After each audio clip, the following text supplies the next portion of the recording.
These three interior designers have been given a photograph of an abandoned Victorian living room. They have free reign to design it in any way they please. I'm Noz, and my design is bold, it's colorful, and sometimes it's a little fearless. My name's Kat, and my design style is unexpected, luxurious, and inquisitive. I'm Hema, and my style is global, rich, and livable. No clients, no restrictions, just blank space.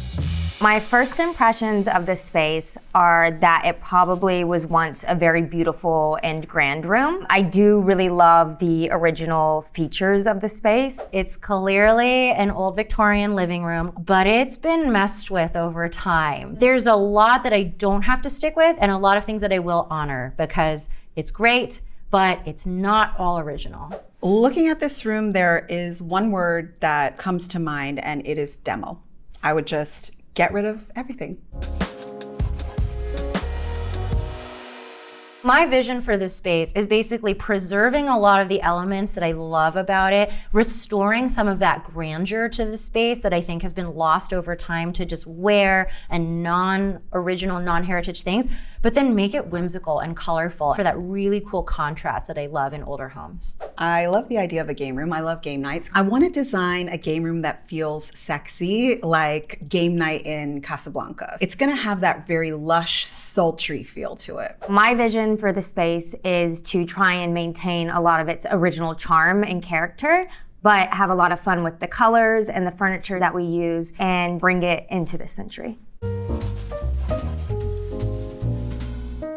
Looking at these floors, they look like an old parquet would. Ordinarily, I wouldn't rip something like this out, but I don't think there's any salvaging them. I think we should start fresh. It's too far gone, so I'm gonna replace it. So I wanna do something more fun, like a checkerboard. Half of the checkers are gonna be wood, white oak, and then the other half of the checkers I'm gonna do in walnut wood. I wanna make sure that I'm adding in floors that are very complementary to the existing features. I'm gonna opt in to do a new parquet flooring that feels brighter and fresher. I think it would be really fun to play off of the geometric shapes that are seen throughout the rest of the space. I'm gonna introduce a wall-to-wall carpet, and I think it's gonna add that like plush, sexy feeling that we're going for in this space. I do feel strongly that from an acoustical and warmth standpoint, we should have a rug. This rug from Safar, I think it's really cool because you can see in the detail that they actually sheared between each color more of like a ridge, so you can really texturally feel all of these colors transitioning. In addition to the parquet floor, I've been dying to use this rug by Edward Fields. It's called Daisy.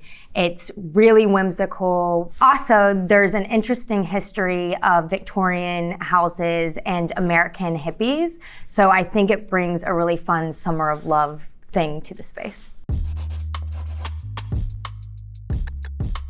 I really love the original wall paneling, and I just think it needs a bit of a facelift. So I'm gonna paint it a really beautiful shade of blue. And inside the trim, I'm gonna go one shade lighter than the walls to really emphasize that detail and create some contrast. I love the original fireplace, and I wanna try and keep that, but paint it in the same light blue as the walls. The only details, honestly, that I would preserve here are these beautiful bay windows. We're gonna rip out all this old wood paneling. It kind of feels oppressive in the space. So on the back wall where we've got windows, we're gonna do this beautiful gold wallpaper by Calico. You can see there's like a little bird motif. It's very reflective. That's gonna be the back room. Not only am I gonna visually sort of divide the space with different wall treatments throughout, I'm actually gonna physically divide it. So I've included these vintage floor to ceiling window panes, and I'm gonna add different colors of stained glass throughout to really capture this beautiful light flowing through these big windows. I love wood paneling,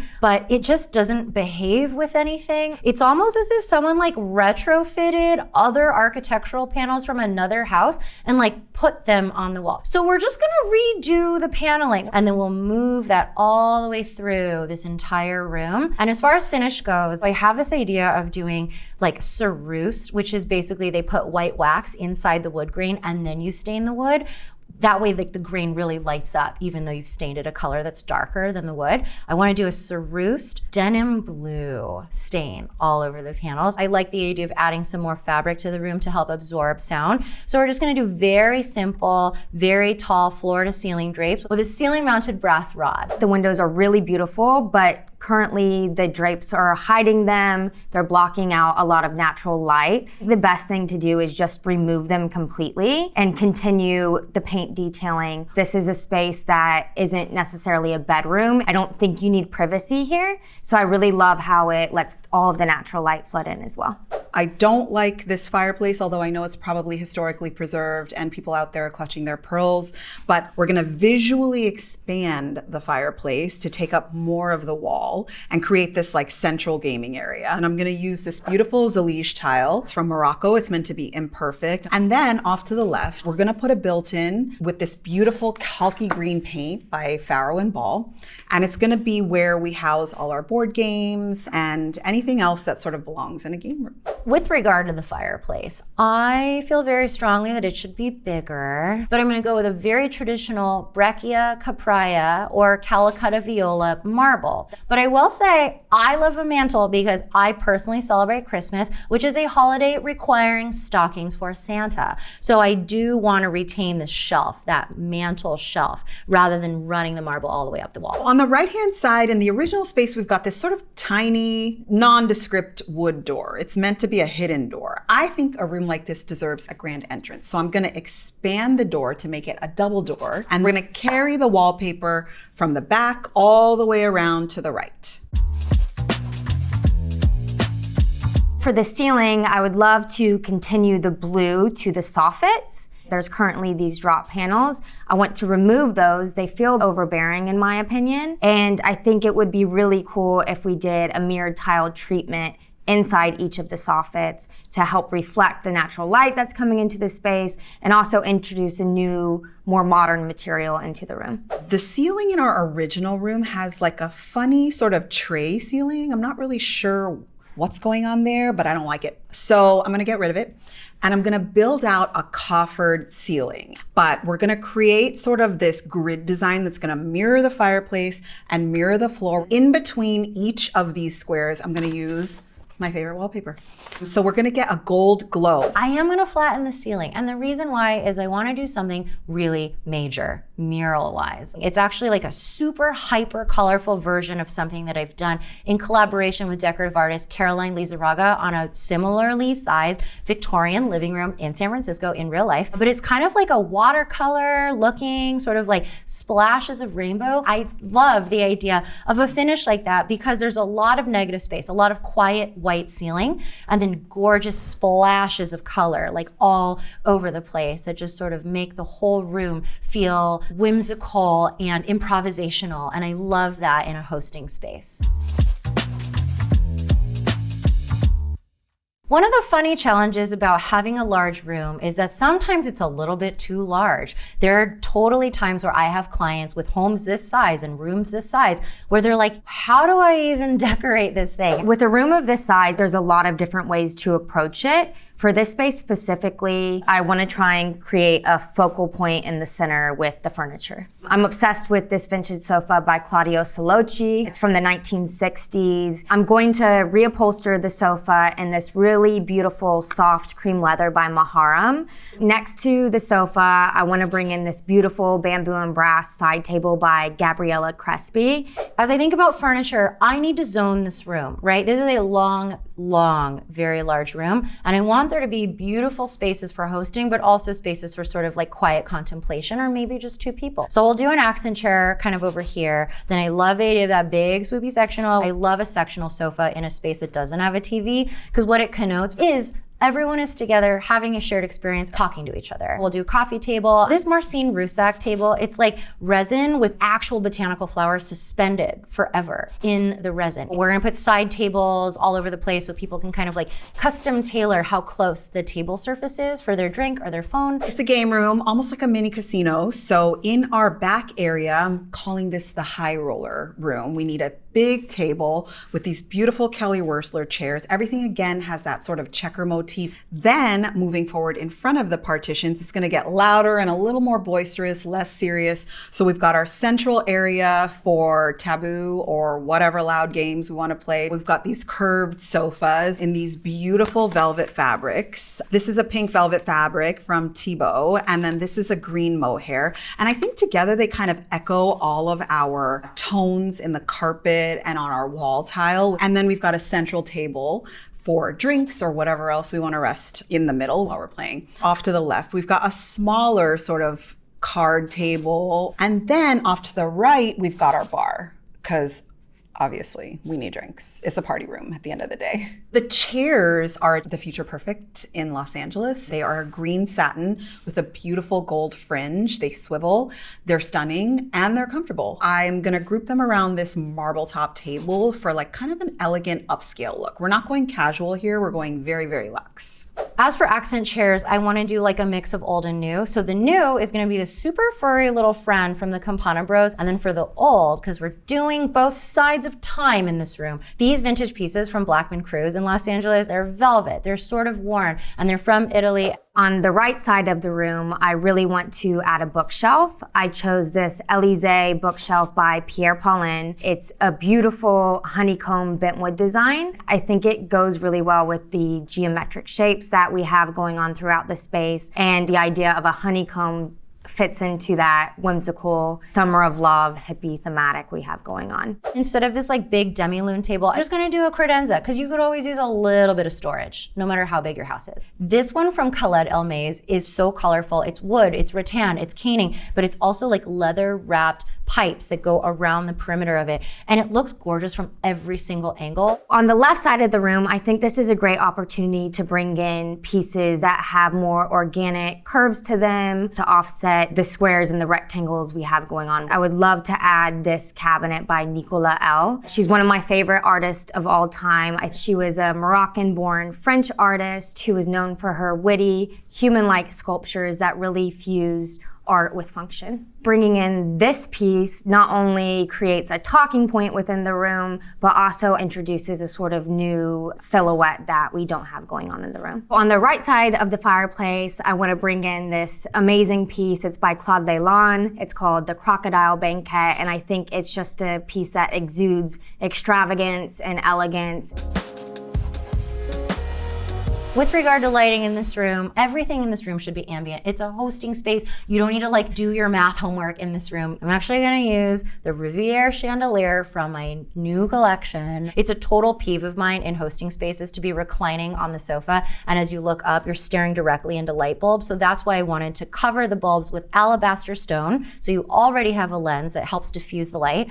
And because they shine outward, it's more about ambient light. So remember that coffered ceiling. The idea is that each grid has one of these beautiful sort of glass pendants in them, and they're gonna be at staggered heights for a very candlelit, garden, outdoor, Midsummer Night's Dream kind of look. And then in the game room, the high roller room, we've got this beautiful dramatic chandelier from Soho Home. The sconces on the fireplace are from London, and they've got this beautiful fringe on them that kind of echoes what's happening with our swivel chairs in the little card table up here on the left. And then my favorite piece, which is actually a really simple piece from Anthropologie, is this wall mount sconce of a hand holding a lamp above the bar. And I just think it's like really fun and whimsical and kind of cute. I really want to do a cool lighting installation. This Noguchi Akari light sculpture. It's made out of paper. It brings a bit of delicateness to the space while still complementing the geometric patterns that we have going on. It gives off a nice glow light, and I think it'll bounce really nicely off of all the blue walls. I'm gonna do sconces on either side of the fireplace, and those are also for my collection. They feel like angular and weird, almost like origami sheets of brass, and then there's like a rock crystal inside. And then in the corner over here, I just want to have like a totem. It's from Allied Maker. Again, I have alabaster up in the ceiling light, so I wanted an alabaster friend that I didn't create. There's something almost spiritual about the light warming itself through the alabaster. So I've been talking about the paneling, custom tailoring it. I'm envisioning that we do custom sized panels on either side of this wider fireplace that house Daisy Patton portraits. Daisy Patton is this amazing artist out of Boston. I want some real plant life. We're just gonna do an olive tree over by the window, and then we're gonna do like a gorgeous little arrangement right on that mantle, use that shelf space.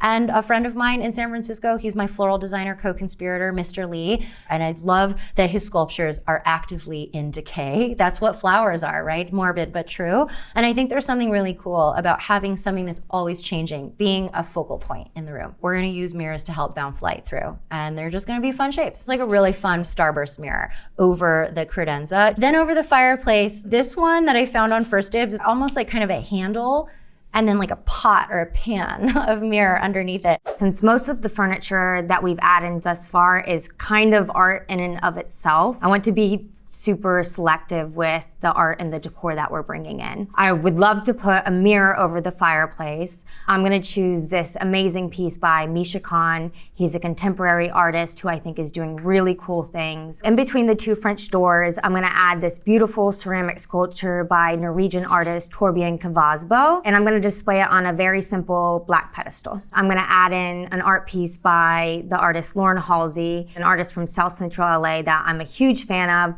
It has a neutral palette and also plays with the geometric shapes. So in this room, the styling is really what's gonna bring it to life. We've got this giant palm tree. We're going for Casablanca, Monaco, that upscale tropical feel. Adding to the drama on the back high roller room table, we've got a dramatic flower arrangement. And then in terms of accessories, we've got our game shelf with all of our games. Whatever you feel like, you can just walk over and pull an option off the shelf. To me, this room screams fun, and it's like ready for a sexy night. This is like no kids are hanging out in here. This is adults only. We're coming in here after dinner. Everybody's ready for some cigars and some drinks and, you know, who knows what else, but we're coming in here to, you know, have a good time, let loose, play some games, maybe win a little money. And again, maybe if we turn the music up, take off our shoes and jump on the couches, you know, that's kind of what the room is for. I'm really happy with how this room turned out. I really achieved the goal of trying to brighten up the space and making it feel welcoming and lively. It feels like a much more modern and inviting space, but still very respectful to a lot of the original features that we wanted to preserve. My final thoughts on this room are, I love it. I love color, but like earthbound color. It's a little bit fantastical. Yeah, I'll move right in.